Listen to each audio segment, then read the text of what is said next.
Strategic assessment on Operation Epic Fury, decapitation success, strategic instability expanding. The 2nd of March, 6 o'clock GMT. 1. Executive overview. The US-Israeli campaign has achieved high-value leadership attrition inside Iran, but failed to produce regime paralysis. Instead, deterrence thresholds have collapsed. Tehran has shifted to distributed retaliation across multiple domains, converting a precision strike campaign into a widening regional confrontation. 2. Operational timeline, last 48 hours. D-Day, 28th February. Joint strikes targeted Tehran, Isfahan, and Qom. Leadership nodes and missile infrastructure were primary objectives. Reporting indicates Supreme Leader Ali Khamenei and senior defense officials killed. The Guardian. Assessment. Tactical decapitation achieved. Strategic effect indeterminate. D+1, the 1st of March. Iran initiated horizontal escalation. Missile and drone strikes targeted Al Udeid, Qatar, Bahrain, Kuwait, and UAE facilities. IRGC naval elements disrupted Strait of Hormuz traffic, reportedly striking tankers and halting significant oil transit. CCTV.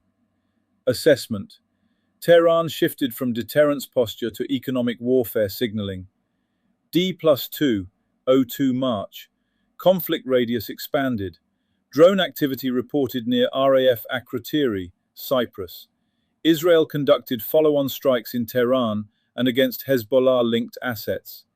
US CENTCOM acknowledged initial fatalities. BSS News. Assessment.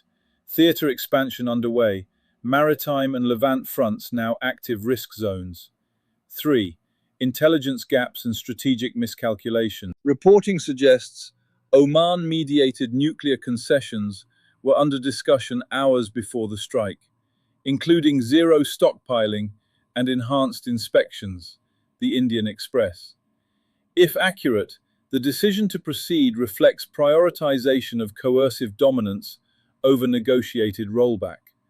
The assumption that regime decapitation would fracture command coherence has not materialized.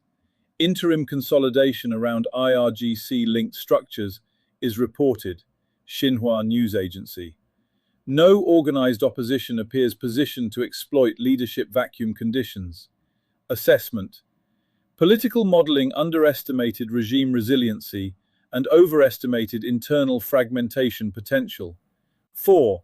Regional battle damage and force posture. Iran. Air defense degraded in western and southern sectors. Strategic C2 disrupted at senior level, but reconstituted through decentralized IRGC channels. Retaliatory launch capacity intact. US allied forces. Confirmed personnel losses. Forward bases under sustained missile and drone pressure. Naval assets targeted but not decisively damaged. Defensive intercept rates remain critical variable. Civilian impact. High casualty incidents, including reported strike on Minab Girls' School, 148 KIA, present enduring information operations leverage for Tehran. Civilian damage undermines coalition narrative framing. Assessment. Tactical superiority does not translate into strategic narrative control. 5.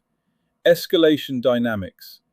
Iran now operates under a logic of unconstrained retaliation. Target selection demonstrates deliberate inclusion of allied economic nodes to multiply political cost. Strait of Hormuz remains the highest impact escalation lever. Even temporary disruption has immediate global energy shock implications. Israel's continued strikes into Tehran and Lebanon raise probability of Hezbollah full activation.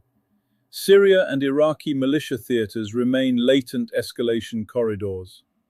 6. Outlook. The United States has reportedly committed to a multi-week campaign. However, Iran retains near-term escalation dominance via missile saturation and asymmetric maritime tools. Prolonged conflict imposes ammunition expenditure strain on both sides. Political off-ramps narrow as casualties accumulate. Washington faces a commitment dilemma. Early cessation signals strategic overreach. Prolonged engagement increases regional entanglement probability.